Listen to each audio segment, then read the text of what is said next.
नमस्कार दोस्तों, एक बार फिर से स्वागत है आपका मेरे चैनल में जिसका नाम है काम की खबर। तो आज का टॉपिक है वक्फ बोर्ड पर। तो आइए वक्फ बोर्ड पर आज चर्चा करते हैं कि भारत में इसका प्रभाव कैसे पड़ा और ये कैसे कैसे इसने पूरे देश पर अपना जाल बिछाया। इस पर आज हम विस्तार से चर्चा करेंगे। तो आइए शुरू करते हैं। पहले जान लेते हैं कि वक्फ बोर्ड की शुरुआत कहाँ से हुई और कैसे इसका विस्तार हुआ। दुनिया में इस्लाम की उत्पत्ति करीब 1400 साल से मानी जाती है। तमिलनाडु के एक गांव में 1500 साल पुराने मंदिर को वक्फ बोर्ड द्वारा अपनी संपत्ति बताने के दावे के साथ ही पहले से चल रहा संवैधानिकता का सवाल और गहरा हो गया। देश भर में इस कानून और संस्था की अहमियत पर विमर्श जारी है। दरअसल 1954 में वक्फ की संपत्ति और उसके रखरखाव के लिए वक्फ एक्ट 1954 बनाया गया था। कोई भी ऐसी चल या अचल संपत्ति वक्फ की हो सकती है जिसे इस्लाम को मानने वाला कोई भी व्यक्ति धार्मिक कार्यों के लिए दान कर दे। देश भर में वक्फ की संपत्तियों को संभालने के लिए एक सेंट्रल और 32 स्टेट वक्फ बोर्ड काम कर रहे हैं। 1995 में वक्फ कानून में संशोधन करते हुए वक्फ बोर्ड को असीमित शक्तियां दे दी गईं। कानून कहता है कि यदि वक्फ बोर्ड किसी संपत्ति पर अपना दावा कर दे तो उसे उसकी संपत्ति माना जाएगा। यदि दावा गलत है तो संपत्ति के मालिक को इसे सिद्ध करना होगा। 2013 में फिर इसमें संशोधन किया गया। अब वक्फ बोर्ड और वक्फ की संपत्तियां फिर चर्चा में हैं। उत्तर प्रदेश सरकार ने वक्फ की संपत्तियों का सर्वे कराने का निर्णय लिया। देश भर में सेना और रेलवे के बाद सबसे ज्यादा संपत्ति वक्फ बोर्ड की है। ये बहुत ही बड़ी बात है कि केवल सेना और रेलवे को छोड़ दें तो भारत में सबसे ज्यादा संपत्ति वक्फ बोर्ड के पास है। इसकी संपत्तियां 8 लाख एकड़ से ज्यादा जमीन पर फैली हुई हैं। पिछले 13 साल में वक्फ की संपत्ति करीब 2 गुनी हो गई। ऐसे कई तथ्य हैं जो इस व्यवस्था पर सवाल खड़ा कर रहे हैं। जब यह कानून बना था तब इसे लेकर भले ही कुछ तार्किक कारण रहे हों, लेकिन आज पूरी तरह से कब्जे और वसूली का माध्यम ये वक्फ बोर्ड बनता जा रहा है।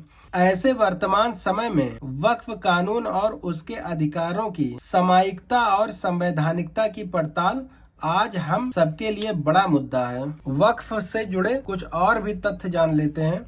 छोटे छोटे बिंदु हैं, इनके बारे में कुछ जानते हैं। न्याय व्यवस्था के विरुद्ध संविधान ने 3 तरह के न्यायालयों की व्यवस्था की है। अनुच्छेद 124, 146 के तहत केंद्रीय, जिसे हम सुप्रीम कोर्ट बोलते हैं, अनुच्छेद 214, 231 के तहत हाई कोर्ट और अनुच्छेद 233, 237 के तहत अधीनस्थ न्यायालय, जिसे हम डिस्ट्रिक्ट कोर्ट बोलते हैं। संविधान निर्माताओं की मंशा थी कि सभी तरह के न्यायिक विवाद संविधान के तहत बनी न्यायपालिकाओं में ही सुलझाए जाएंगे।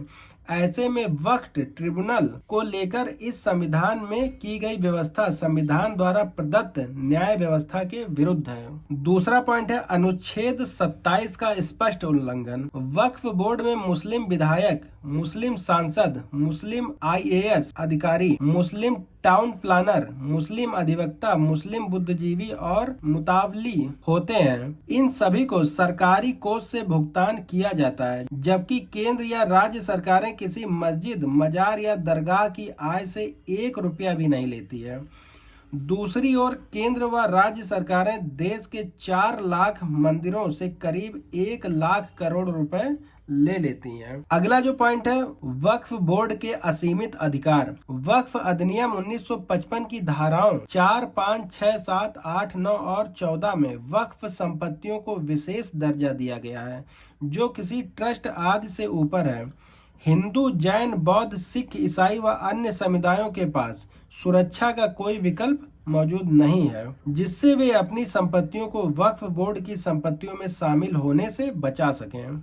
ऐसा कोई प्रावधान ही नहीं किया गया है। संपत्ति के अधिकार भी सुरक्षित नहीं है।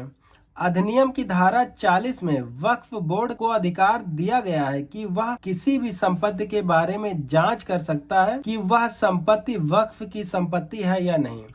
यदि बोर्ड को लगता है कि किसी ट्रस्ट, मुक्त, अखरा या सोसाइटी की संपत्ति वक्फ संपत्ति है तो वह संबंधित ट्रस्ट या सोसाइटी को नोटिस जारी कर पूछ सकती है कि क्यों ना उस संपत्ति को वक्फ की संपत्ति घोषित कर दिया जाए या शामिल कर दिया जाए। अगला है लिमिटेशन एक्ट से भी छूट। वक्फ के रूप में दर्ज संपत्ति को रिकवर करने के लिए लिमिटेशन एक्ट के तहत कोई कार्रवाई नहीं की जा सकती।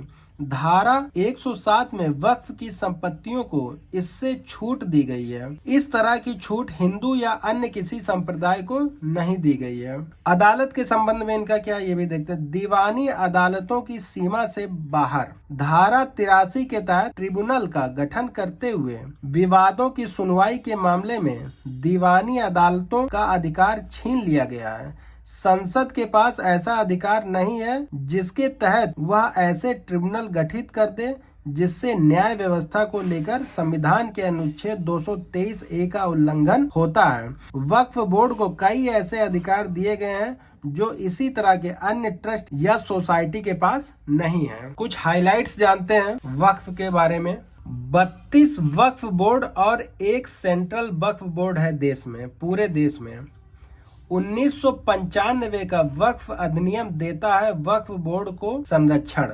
2013 के संशोधन अधिनियम ने बढ़ाई वक्फ की संपत्ति। 4 लाख एकड़ के लगभग संपत्ति थी वक्फ के पास 2009 में, अब ये पहुंचकर हो गई है 8 लाख एकड़ 2022 में। ये एक विचार करने वाला तथ्य है, इस पर सोचने की जरूरत है हम सभी को। करोड़ों की संपत्तियों का मूल्य लेकिन आय का कोई आंकड़ा नहीं बता रहे हैं ये। वक्फ की संपत्ति किन किन रूपों में है भारत में, ये भी जरा देख लेते हैं।